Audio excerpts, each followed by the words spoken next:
Liam, what's your key to victory? My key to victory tonight is the Oilers have to capitalize on their chances. If they get a chance, you can't miss because you're probably not going to get too many of them. So just kind of bear down, and you got to score a couple of greasy ones. Let them be greasy. Greasy's fine. How they go in, just put them in. Even McDavid greasy ones, I don't care. Yep. Other thing to kind of add that we should deploy that we deployed last game is that penalty kill in the last couple minutes of that game. Let's bring that penalty kill to this game. It always makes me nervous when they try to score on the PK because it usually doesn't go. But they were control. I get it.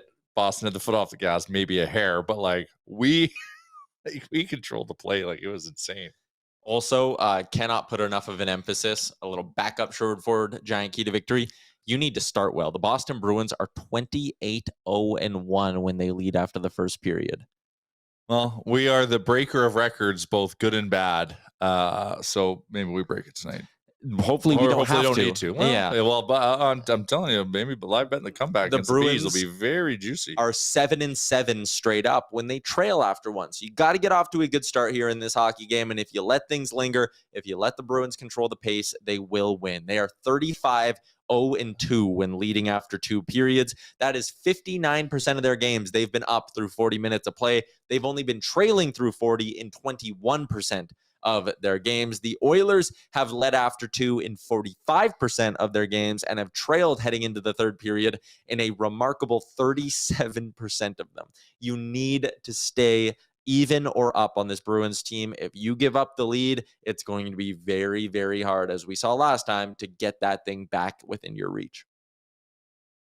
It's important. You know, we have our hands full tonight. We really do. We do. And I'm glad Kane's back to help address that. I'm glad Ekholm is in the lineup to help address that. I'm glad Skinner is starting to help address that. But we have to go to work. Yes. We got to go do the work.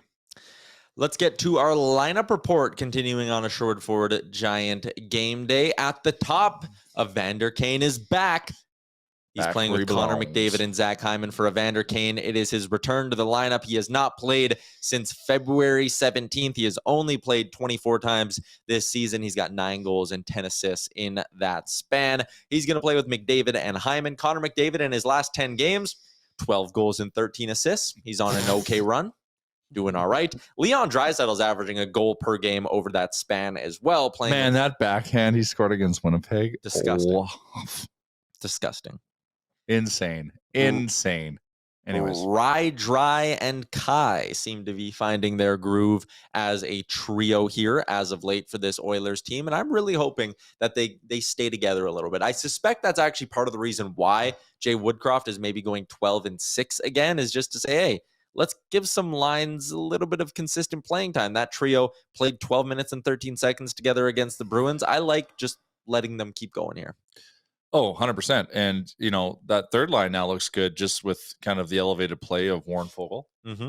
He's like, that's the thing we've been pissed off with him, you know, since he signed with us, is just the consistency. Like, but he has been consistent. Yep. If he's not scoring, you're at least seeing the effort. And like that has impact. Which wasn't there earlier. So whatever switch is flipped, thank you, Warren. Like, this is who we hoped you would be. And this is probably who you knew you were or are. And so it's good to see, because like good timing, because, you know, we're making a playoff run and going to the playoffs. Like, you are a factor. You're a big guy who can skate, who's got skill, and now you're providing impact night in, night out. That's great. And then you look back at our fourth line now. Clean, we love Clean. He's the meat. He goes around. He's got scoring touch. You got Ryan McLeod buzzing around, and you got the smartest guy on the team, probably from an IQ perspective. Might rival Connor. I'll give Connor some genius level respect. Derek Ryan. Oh, who is the home ice assassin? Scored on the road though last game. But it was good to see. Yep. He's gonna need that add that depth to his game, you know, especially if we don't have home ice advantage. Mm-hmm.